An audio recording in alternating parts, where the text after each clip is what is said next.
కథావాణి శ్రోతలందరికీ చెప్పాలని ఉందికి స్వాగతం. ఈనాటి మన ఆసక్తికరమైన ప్రయోజనాత్మకమైన వీడియో పేరు పెళ్ళంటే. నేను రచించి నా స్వరంతో వినిపిస్తున్న ఈ అంశం పేరు మరోసారి పెళ్ళంటే. మనిషి జీవితంలో అది స్త్రీ అయినా పురుషుడైనా పెళ్ళి అనేది ఓ ముఖ్య ఘట్టం, ఓ ముఖ్యమైన మలుపు, ఓ పవిత్ర బంధం. సృష్టి కార్యం కోసం సత్సంతానమే ప్రధాన ధ్యేయంగా నిర్వర్తించబడేది. అది 3 ముళ్ల బంధం, 7 అడుగుల సంబంధం అయిన జన్మజన్మల బంధం. వందల మంది పెద్దలు, పురోహితుల సమక్షంలో వేదమంత్ర సహితంగా ముహూర్త బల ప్రభావంతో నిర్వహించే కార్యక్రమం. నిజంగా వివాహ బంధం విచిత్రమైంది, అద్భుతమైంది కూడా. ఆ మంత్రాలలో, ఆ ముహూర్త సమయంలో ఏ శక్తి దాగుందో కానీ అంతవరకు ముక్కు ముఖం తెలియని, ఏమాత్రం పరిచయం కూడా లేని ఒక యువతీ యువకుడు అత్యంత సన్నిహితంగా, శారీరకంగా, మానసికంగా ఏకమవుతూ జీవితాంతం దాదాపు 40, 50, 60 సంవత్సరాలు కూడా కలిసి ఓ ఇంట కాపురం చేయటం అనేది అద్భుతం కాక మరేంటి. విసుగు విరామం అనేది లేకుండా అన్ని రోజులు, అన్ని సంవత్సరాలు, అన్ని దశాబ్దాలు ఆ దాంపత్యం కొనసాగటం అనేది మామూలు విషయం కాదు. అంతవరకు ఎవరికి వారు ఒక్కొక్కరు విడివిడిగా అన్నట్టుగా బతికిన ఓ స్త్రీ, ఓ పురుషుడు ఆ తర్వాత ఇద్దరూ ఒక్కటిగా ఒకరి కోసం ఒకరు అన్నట్టుగా సంసారం సాగించటం, పిల్లలకు జన్మనివ్వటంతో ఆ బంధం మరింత బలపడటం అనేది సృష్టి అద్భుతమే. తల్లిదండ్రుల ఇంట 18, 20 సంవత్సరాలు అల్లారు ముద్దుగా అతి గారాపంగా పెరిగి పెద్దయిన ఆడపిల్ల మెడలో పుస్తెల తాడు పడటంతోనే భర్త వెంట మరో ఇంట కాలుపెట్టి ఇక అదే తన ఇల్లు, ఆ ఇంటివారే తనవారు, భర్తే జీవిత సర్వస్వం అని అనుకుంటుంది. అకస్మాత్తుగా జీవితంలో వచ్చిన ఆ మార్పును నునుసిగ్గుతో, చిరునవ్వుతో ఆహ్వానిస్తుంది. ఇదంతా చూస్తుంటే దీని వెనుక ఉన్న దివ్యశక్తి ఏది అని మనందరినీ ఆలోచించేలా చేస్తుంది. ఏది అంటే వివాహ వ్యవస్థ. దాని వెనుక నేపథ్యంగా ఉన్న మన భారతీయ సంస్కృతి, సంప్రదాయం. మన వివాహ మంత్రాలలో, వివాహ తంతులో, ఆ పాణిగ్రహణ శుభముహూర్తంలో ఉండే పైకి కంటికి కనిపించని ఏదో దివ్య మహిమ. ఈ పెళ్ళిళ్ళు, స్త్రీ పురుషులు ఏకమవటం అనేది ప్రపంచమంతా ఉన్న మన భారతీయ వివాహ వ్యవస్థకు ఒక ప్రత్యేక స్థానం, ప్రాముఖ్యం, పవిత్రత, గుర్తింపు ఉన్నాయి. అందుకే అన్ని దేశాలు వివాహ వ్యవస్థ అనగానే మన దేశం వైపు దృష్టి సారిస్తున్నాయి. ఎంత గొప్ప బంధం, సంబంధం వీళ్ళది అని ముక్కున వేలేసుకొని చూస్తున్నాయి. చీటికి మాటికి డైవర్సులు, రీమ్యారేజ్లు కామన్ అయిపోయిన ఫారిన్ కంట్రీస్లోని కొంతమంది అంతకాలం ఒకే ఉమెన్, ఒకే మ్యాన్ కలిసి ఉండటం ఎలా సాధ్యం? వీళ్ళకు బోర్ కొట్టదా? అలా ఎలా ఉంటారు అని సిల్లీగా మాట్లాడుకుంటూ ఉంటారు. అప్పుడు ఇదేం చండాల ప్రశ్న అని ముఖం చిట్లించి చీదరించుకోవటం మన వంతు అవుతుంది. ఒక స్త్రీకి ఒక పురుషుడు, ఒక పురుషుడికి ఒక స్త్రీ. ఇదే మా సిద్ధాంతం, ఇదే మా భారతీయత.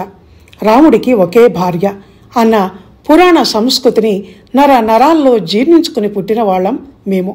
కనుక మేము అలాగే ఉంటాం. మా కుటుంబ జీవితంలో ప్రేమ ఉంటుంది, అన్యోన్య సహజీవనం ఉంటుంది. కాలం గడుస్తున్న కొద్దీ, వయసు మీద పడుతున్న కొద్దీ మా బంధం బలపడుతుందే కానీ బీటలు వారదు.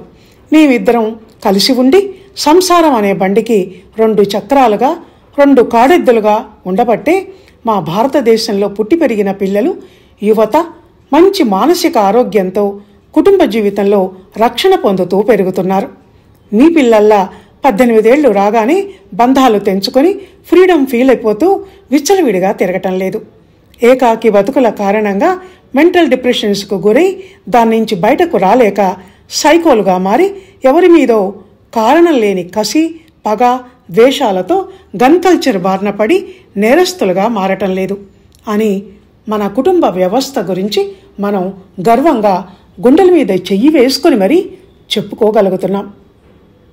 కథావాణి శ్రోతలు, ఇంతవరకు నేను చెప్తూ వస్తున్నా, మీరు వింటూ వస్తున్న మాటలు నాకు బాగున్నట్టే వినటానికి మీకు బాగున్నాయి కదండి.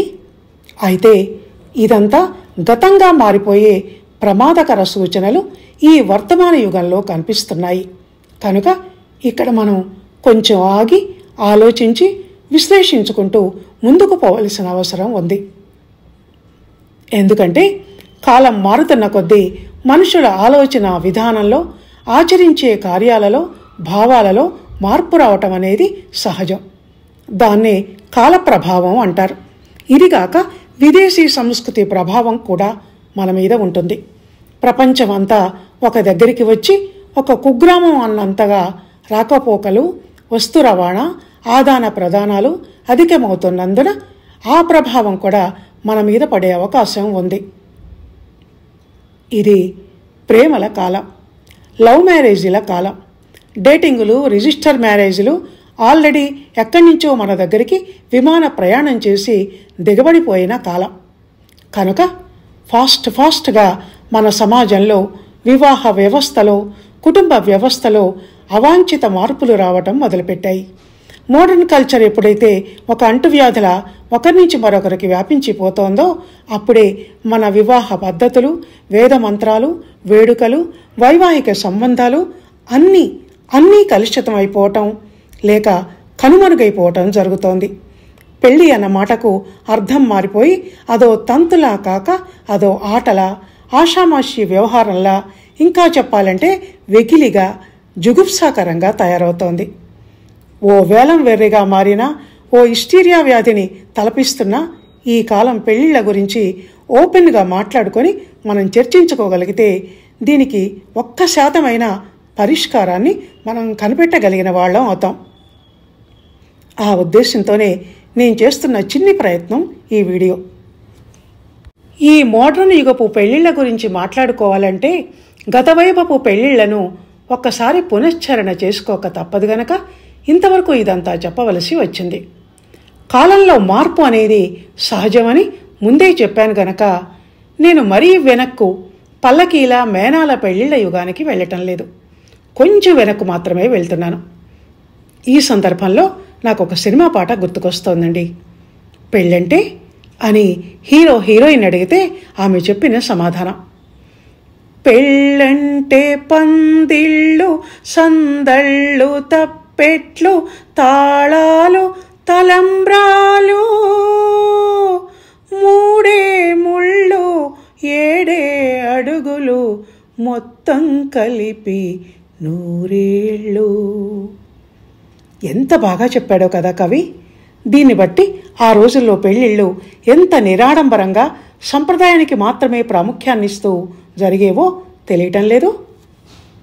ఇంటి ముందు తాటాకు పందిళ్లు వేయటం, ఒకరోజు ముందే అమ్మాయిని పెళ్లి కూతుర్ని, అబ్బాయిని పెళ్లి కొడుకుని చేయటం, దానికోసం మంగళ స్నానాలు, నూతన వస్త్రధారణ, నుదుటన కళ్యాణ తిలకం, బుగ్గన కాటుక చుక్క, గుమగుమల సువాసనలు వెదజల్లే పూలతో పూల జడ వేయటం, పెళ్లి రోజు అంకురార్పణ పెళ్లి కూతురి ఇంట, స్నాతకం పెళ్లి కొడుకు ఇంట, ఎదురుకోళ్లతో మగపెళ్లి వారికి ఆహ్వానం పలకటం, 3 తరాల ముందరి నుంచి తాత ముత్తాతల పేర్లను ప్రవరగా చెప్తూ లగ్నపత్రికలు మార్చుకోవటం, కొబ్బరి ఆకులు, మల్లెపూలతో పెళ్లి మంటపాన్ని తయారు చేయించటం, గౌరీ పూజ, పాలగంపలో వధువును మేనమామలు తీసుకురావటం, తెరసెల్ల, ముహూర్త సమయం 1 నిమిషం కూడా అటూ ఇటూ కాకుండా జీలకర్ర బెల్లం పెట్టించటం, కన్యాదానం, మంగళసూత్ర ధారణ, వధూవరులు తలంబ్రాలు పోసుకోవటం. ఓహ్, ఇదంతా పెళ్ళంటే ఇలా ఉండాలి అన్నట్టు ఉండేది. మంగళతూర్య నాదాల మధ్య, పురోహితుల వేద వివాహ మంత్రాల మధ్య పెళ్లిళ్ళు ఎంత వేడుకగా, కన్నుల పండుగగా, సహజ సిద్ధత ఉట్టిపడుతూ జరిగేవో.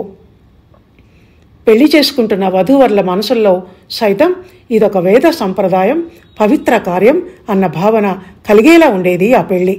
ఆహుతులు కూడా అదే భావంతో పెళ్లిని చూసి కలకాలం మీ దంపతులు ఎలాంటి అరమరికలు లేకుండా పాలు నీళ్లలా కలిసిమెలిసి ఉండాలి అని దీవించి వెళ్లేవాళ్లు.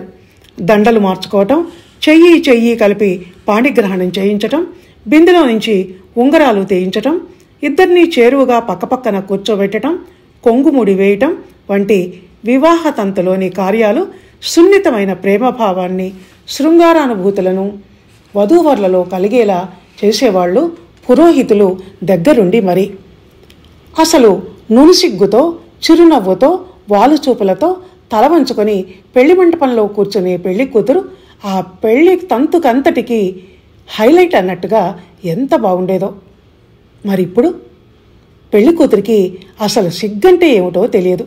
చుట్టూ చేరిన friends haldi, sangeet, pre marriage reception, అసలు మ్యారేజీ, వీటిలో చేసే అల్లరి వల్గర్ చేష్టలకు తను తలెత్తి చూస్తూ ఎంజాయ్ చేస్తూ వాళ్లతో పాటు తను అరుస్తూ కేకలేస్తూ పెళ్లి కొడుకు కన్నా పెళ్లి కూతురే ఫాస్ట్ అని అనిపిస్తోంది.